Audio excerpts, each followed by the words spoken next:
Welcome back to DC Silver Age Storytime, and today we're continuing with All-Star Comics number 7, published in October and November 1941, and this is the Hawkman.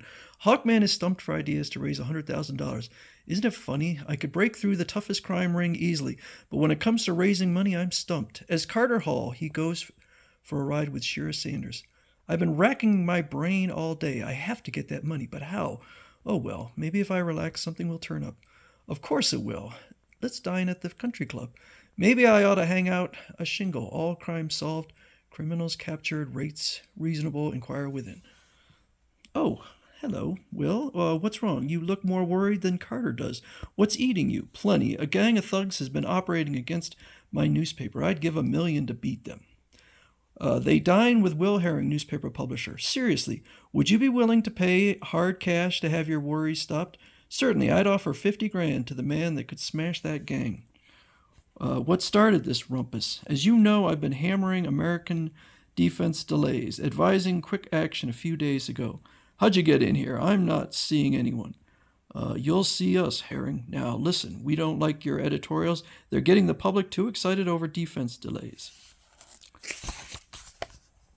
At first, I thought they were just crooks, so I told them to leave and forgot about it. For your information, the Tribute prints what it likes. Now get out before I have you thrown out. That's too bad for you, chum, and the men that work for you. Then it started. Newsboys were struck down. They attacked my drivers and set fire to my trucks. You bet I'll pay 50 grand to the man that will teach those rats a lesson. It'll be a distinct pleasure. That night, Carter Hall returns to his home and goes to his secret weapon room. I imagine that slugging newsboys and burning trucks is going to become an unpopular pastime. To reappear as the dreaded Hawkman, now to see whether Will Herring has changed his mind. He calls on Will Herring. Who, what the? I'm Hawkman. I learned that you made an offer of $50,000 to get rid of those gangsters. The Hawkman? Golly, I've read and written a lot about you. Sure, my offer still holds. In fact, I'll do better than that. What do you mean? I'll give you another $50,000 for the exclusive story on how you go about breaking up this ring. But wait, since when does the Hawkman put a price on his services? The money isn't for me, it's for the Justice Society. We're trying to raise $1,000,000 for the war orphans of stricken democracies. Good idea. I'll give your charity idea a big spread in my paper. The two fly through the dark night. We'll follow the early morning route of my trucks. Look, there, see those thugs waiting for my boys? I do. We'll give them a little surprise. Here comes the truck. That's my cue to say so long. Luckily I've got a super fast camera with me. You'll need it, Herring, because you're going to see some mighty fast action. The racketeers slip from the shadows as the newspaper truck approaches. Get ready, boys. Here come the Tribute's trucks. The Hawkman strikes with sudden swiftness. Single-handedly, the powerful Hawkman batters the gangsters. Now, who else is engaged in this truck-wrecking racket? Talk quickly, or do I have to go to work on you again? I'll talk. There's a couple other guys over on Broad Street. They're going to run the truck fleet station itself. The Hawkman rejoins Herring. Man alive, that was something. I never saw a human tornado go into action before. Come along, we're going to Broad Street. Here we are. Now let's hide where we can watch the entrance of your truck station. Here come the trucks. Now to pick up the late papers. The thugs attack the truck drivers. Here they come now. This is going to be fast work. Watch. Hey, what's this? Some escaped loony trying to scare us. Put him out of commission. Quick, we got work to do. This is more fun than bowling.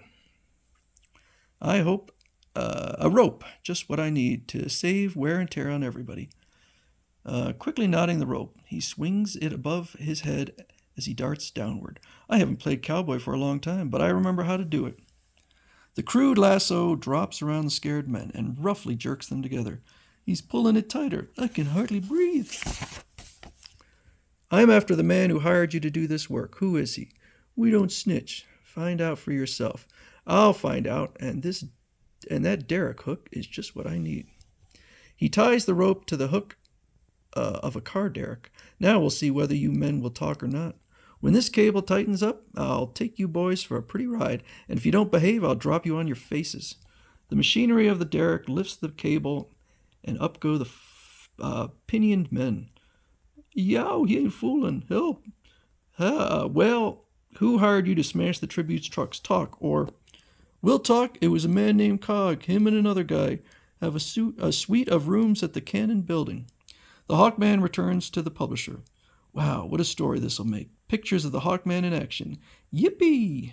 We're paying another and final visit. Coming?